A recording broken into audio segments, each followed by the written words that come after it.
Welcome to this video of the House of Asian Cinema. Today we will talk about an alternative universe developed over a 20 years period through different media by one of Japan's most famous animation director, Mamoru Oshii. That is the Kerberos Panzer Cops saga.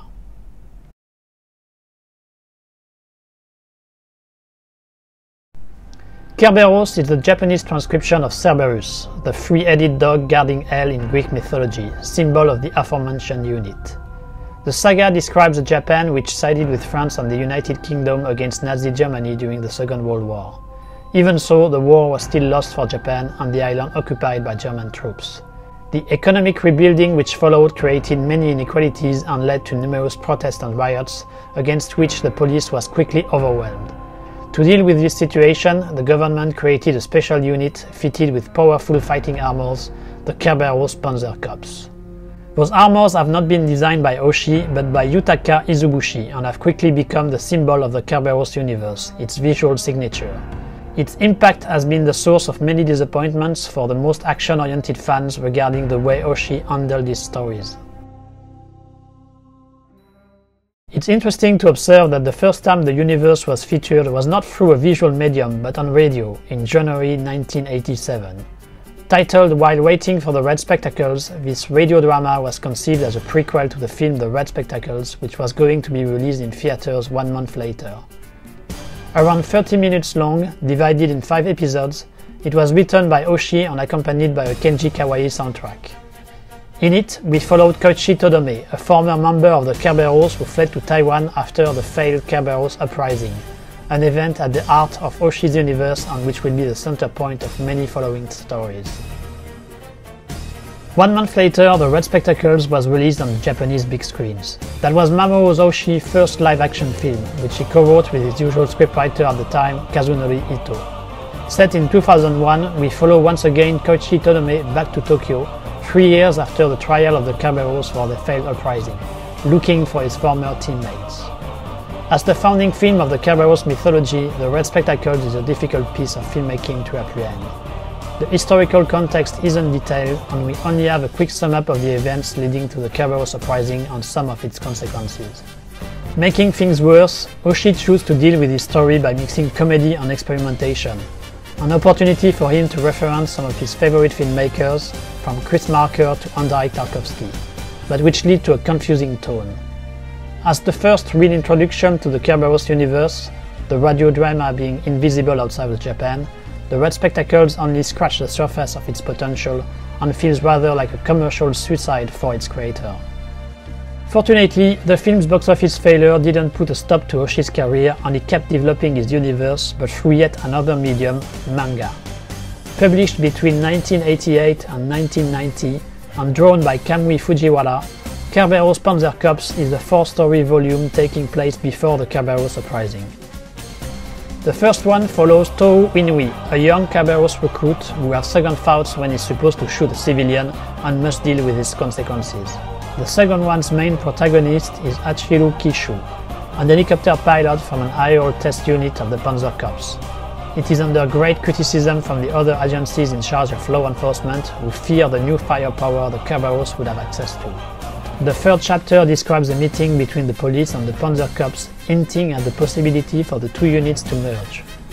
The last chapter sees the Kerberos in action, first to end an hostage crisis in an embassy, second to stop a plane hijacking. After the clumsy attempt that was The Red Spectacles, the manga successfully managed to lay the foundation for a better understanding of the Panzer Cops universe. We fully grasp how politicized this world is, with constant shadow diplomacy and brutal backstabbing. A few other major themes are present. What moral sense and free will you can have in such a context, the question of loyalty to the group. Ideas which will be further developed in the following works. Building upon this better foundation, Oshii kept moving forward by directing Stray Dog in 1991, a prequel to his first live-action feature. In it, we follow another former Kerberos member named Inoue, who leaves for Taiwan in order to find Koichi Todome, the main protagonist of The Red Spectacles, but is being manipulated by the Metropolitan Police who want to bring back Todome to Japan for trial. Compared to The Red Spectacle, Stray Dog fit better with the idea we can have of what should be a film set in the Kerberos universe. The tone is much more serious, and some scenes, such as the introduction showing the last moment of the Kerberos uprising, or the final gunfight in which Inoue wear the iconic armor, have a powerful atmosphere. Unfortunately, between those two scenes there is a wordy and slow-moving film which struggles to find the right approach to tell its story. It's getting better, but there is still a large room for improvement. Between 1999 and 2000, Oshii extended the manga with 4 additional chapters. In the first one, we are introduced to Tetsuro Kai, an undercover policeman in the Kerberos unit who falls in love for his instructor, Midori Washio. In the following one, a Kerberos named Shuichi Koshiramaru is involved in the murder of a shopkeeper. He is arrested by the police, and rumors quickly spread of an anti-Kerberos conspiracy going on. The 7th chapter deals with the arrival of a German delegation to Japan. A crowd quickly gathers to protest against them, and police is overwhelmed. The Kerberos are sent to restore peace but ends up killing dozens of people. Following this event, the government orders the unit to be disbanded. A decision the Panzer Cops cannot accept. The last chapter describes in detail the much-vaunted Kerberos uprising. Around the same time, Jin Roh, directed by Hiroyuki Okura, was released. This animation feature was the product of a long development process. Originally, it was supposed to be an OAV adaptation of the manga, Okura being slated to direct the 3rd chapter. The project morphed into a full-fledged animation film with Okura as its helm, and Oshii writing the script, after Kazunori Ito's refusal to do so. Some sources suggest there was a live-action film project considered at some point, but in Oshii's interviews given back then, there are no traces of such. The story takes place well before the Kerberos uprising in the 50s. Kazuki Fuse is a Panzer Cop who, during an operation against a terrorist organization, hesitates to pull the trigger against one of its members. She ends up killing herself by activating the bomb she carries. The event leaves Fuse confused, and shortly after, he meets the sister's victim, Kei. A romantic relationship begins between the two, but political scheming in the background threatens the couple. Of all the Panzer Cop works, Jin Roh is without a doubt its masterpiece. Partly based on the first story of the manga, Okura and Oshii expanded significantly by using the Little Red Riding Hood tale to complexify the main characters' relationship. While it keeps the fundamentals of the Kerberos universe, being political intrigues, moral questioning, and German-inspired visuals, the duo take its time to develop the feelings of their characters. This careful attempt at humanizing the characters considerably increased the impact of the drama. The quality of the animation, Okura was famous for its expertise in this field, and the powerful music by Hajime Mizoguchi, full of a deep sadness, elevates Jin Roh to the rank of the best film based on the Kerberos universe. Between 2003 and 2005, a new manga on the Kerberos was published under the title Kerberos Saga Rainy Dogs, still written by Oshii, but with Mamoru Sugiura in charge of the drawings. Once again, we follow Koichi Todome after the Kerberos uprising in his hunt of Eito Kurosaki, the man who betrayed the Kerberos to the police before their failed coup d'etat. A story bordering parody is also present. In 2006, the Kerberos universe came back to its original medium, radio, with Kerberos Panzer Jaeger. We go back in time in 1942. Nazi Germany has found some success since it has introduced a new kind of battle armor which would later be the base for the Kerberos suit.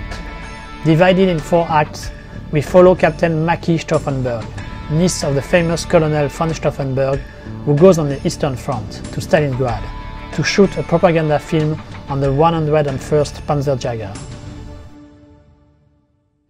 The last foray in the Kerberos world happened in 2017. Kim Ji-woon, the Korean director of such titles as The Good, the Bad and the Weird and The Last Stand, was interested in doing a live adaptation of Ghost in the Shell, an idea he had to give up as the rights had already been bought by Hollywood. Instead, he chose to adapt another work from the Oshii stable, Jin Roh.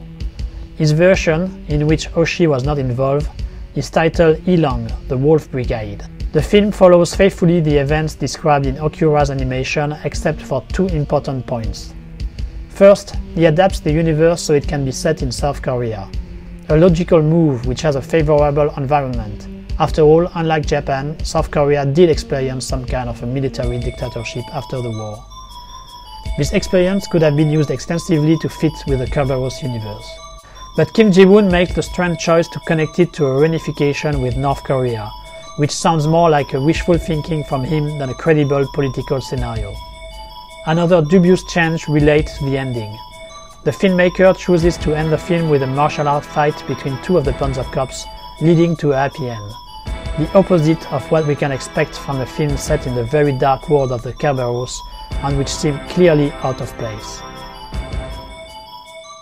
It's also worth noting that Oshii has been involved in several crossovers between the Kerberos universe and the one of the Taichi-Gucci, the fast food drifters, but it's something I won't develop here.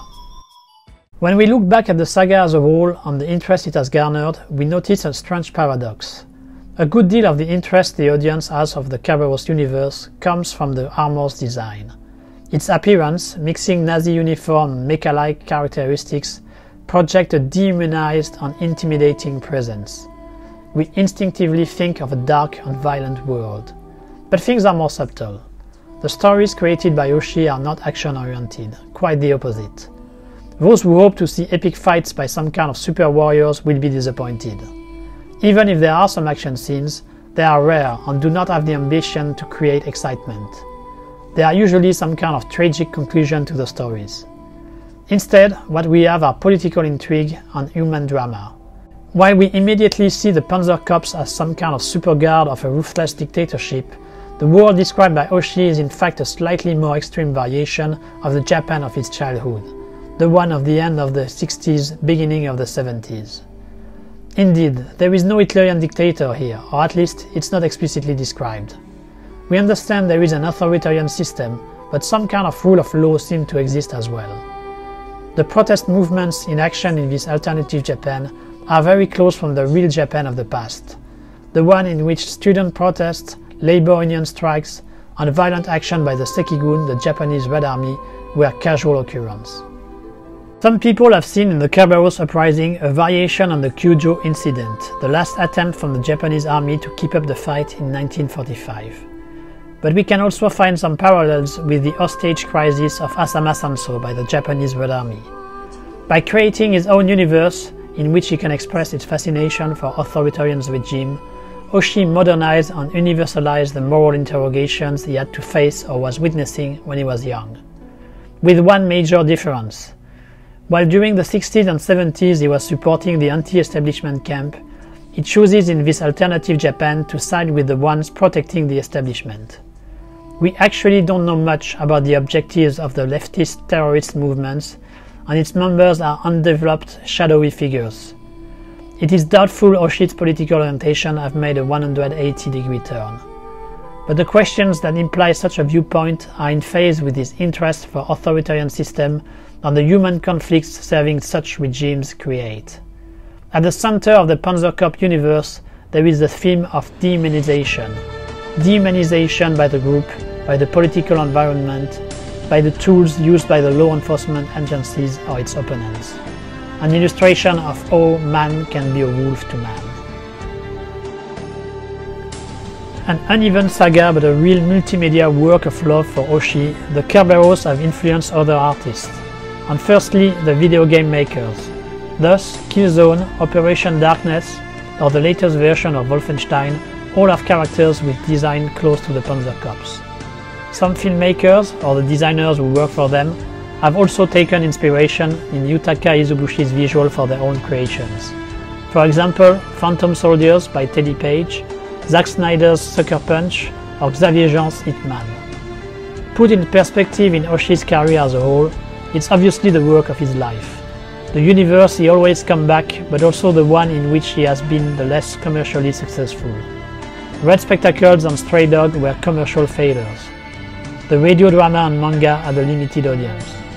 Only Jin Roh managed, and rightfully so, to have some impact, but he must share the credit for it with Okura. Some of the ideas and concepts he has developed for this universe have infused other of his works.